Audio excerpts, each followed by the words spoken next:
for something completely different to our last host. So over the next 15 minutes, I want to introduce to you promotional coding for brand engagement and loyalty. So myself, as been introduced, Darragh Reynolds, marketing executive for Codico Distributors, established in 1988 to distribute domino printing equipment to Ireland, north and south. Domino are a global leader manufacturing coding equipment. So really, what is a promotional code? So it's really nothing new. It's something that's been around since the 1990s. And what it is brands apply a unique code to their packaging. That code then could be alphanumerical format, it could be in a barcode format that's scanned or entered into a website in order to win a prize or enter into a competition. So we see some common sectors here for promotional coding. Food and beverages, obviously the most startup companies here today that this could appeal to. Fast food, hospitality as well, any kind of packaging. Newspapers and magazines is very, very common now for web content and for extra additional services on web content to get past the pay barrier, as they say. Video games as well for extra contents in video games, and online streaming services as well in the same fashion. So why use on-pack promotions? Well, really it's geared to a happy customer is an engaged customer. The godfather of branding, a chap called Kevin Lane Keller, I'll read out what he said because he says it better than I can. The strongest affirmation of brand loyalty occurs when customers are willing to invest time, energy and money and other resources into the brand beyond those expended during purchase and consumption.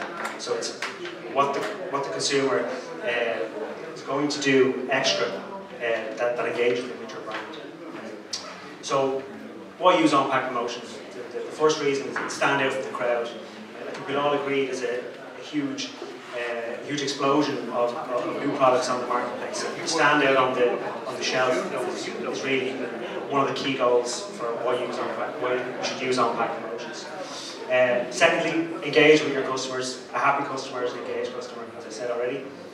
3, build relationships, repeat sales and brand loyalty. Get to know your customers, get to know their data, their purchasing patterns. And 4, drive that traffic to your websites, Facebook, social media.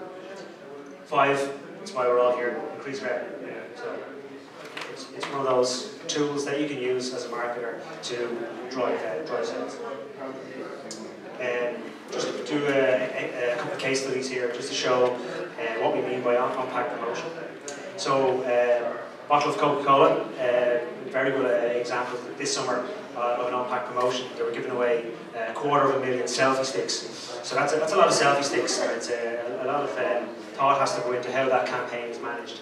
So you can see that the wrapper, the sleeve, so they wanted to print the unique code onto the wrapper. I'll just zoom in and show you the unique code. So this was done by one of our customers in Northern Ireland who printed the unique code onto the web of labels. So you can see there it's a 10 digit alphanumeric code. So it could be over 30 million possibilities for that. So you really need to think about how to generate the unique numbers and how to print them on the packets. It's a real engineering issue. Just to show you the equipment that was used, it's a domino printer that was used and also a bit of software called a GT editor which manages the numbers. And what that does is it stops it double firing, so printing the same message twice or more than twice. So then you have to think about behind the scenes. So this is what you're greeted with when you go to the website. Enter now, enter your unique code, enter your details, get the customer's permission. As you can see, all very easy. So it's really a trade-off between reward versus effort. So low effort, low reward. High effort, high reward. So a selfie stick we see is very low value. So low effort would indicate that suits that best. So instantaneous, congratulations, you're a winner. So we had great fun going around the office taking selfies all day when it arrived, but that's how easy it can be. There's a couple of ways to do this. Speaking to a web developer, and he was saying the best way to do this is on a quota basis.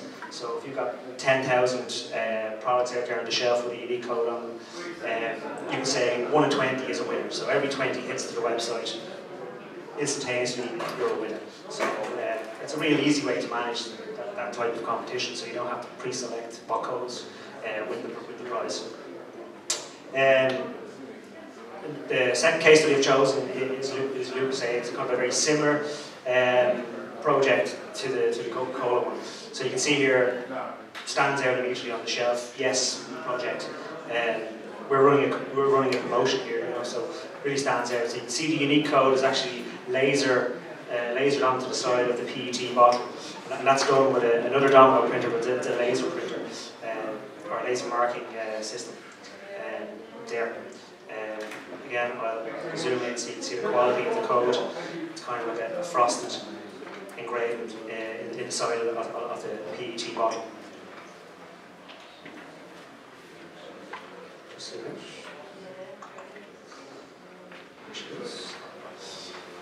Again, very similar to the Coca-Cola one. Enter your details, very same again, works very well. Enter your code to win a Sony Xperia. I wasn't sure what I was entering for, it just said tech, tickets, music. So Sony Xperia I was entering in for. And thank you for your entry, Darragh. Slightly disappointed because I won the selfie stick the first time, so kind of said, well, they could have done that better. They could have said something like you're one of 50 in the draw, one of 100 in the draw to win. So I don't know how many phones we're giving away or whatever. So I don't think it's as good as the Coca-Cola one. So we'll take this as a good versus bad, I think. So not only do you have to manage the code, you have to manage the back end and then the overall design of the competition to entice people. There's no point in running a campaign, you're going to disappoint people. And my third case study is Yokins. It's actually a company called Yo Valley. They're a UK-based company, they're a dairy company. And with Clondalkin, who are a packaging company, developed a game for them. So you can see here that underneath the foil lid, they printed with an inkjet printer the unique code. And the whole point of this is a loyalty scheme, so it's a bit like having a bank account with Yo Valley in terms of these tokens called Yokins.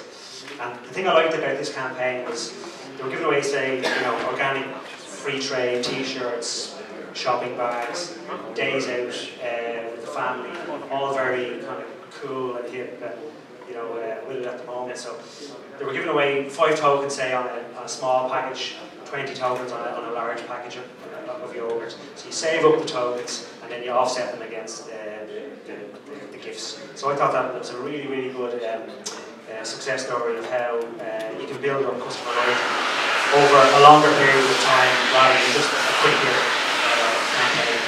So after all that, I came up with 5 tips for successful on-pack promotional coding.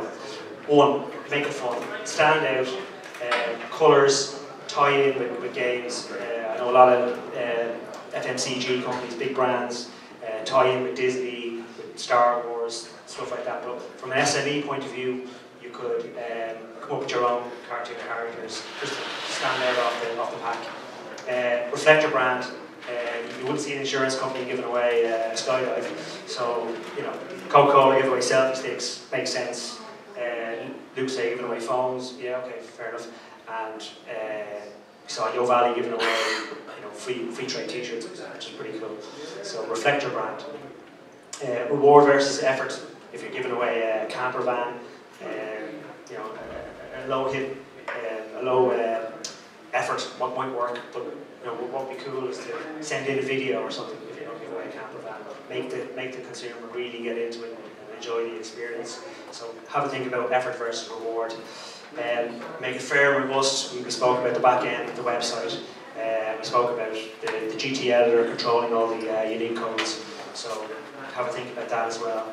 And probably most important from a marketer's point of view is capture the customer's data with their permission. I think people are very militant. I thought this photograph was quite accurate with the machine.